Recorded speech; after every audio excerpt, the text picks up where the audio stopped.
جی حیدری صاحب، قربانی کے مسائل پر جہاں ہماری گفتگو جاری ہے، تو قربانی آپ کو پتہ ہے بہت بڑے پیمانے پر ہوتی ہے ہمارے ملک پاکستان میں، اور ظاہری سی بات ہے دیگر اسلامی ممالک میں بھی.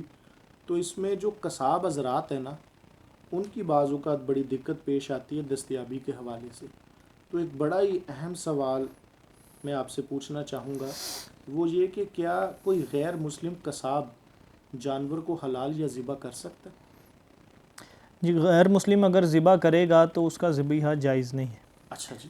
اگر وہ غیر مسلم اہل کتاب میں سے ہے، جی عیسائی جی. یا یہودی ہے، اور وہ صحیح. اس کو اللہ کا نام لے کے ذبح کرتا ہے تو اس کا جی. ذبیحہ جائز ہے. صحیح. ویسے دیگر غیر مسلم ہندو وغیرہ جو ہیں ہوں ہوں. یا کوئی اور غیر جی مسلم ہو تو اس جی. کا ذبیحہ جائز نہیں. صحیح.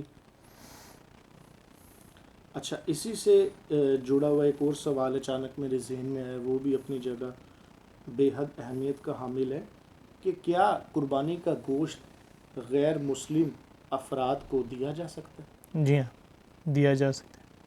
اچھا، بالکل ٹھیک، اس حوالے سے بھی رہنمائی ہوگی.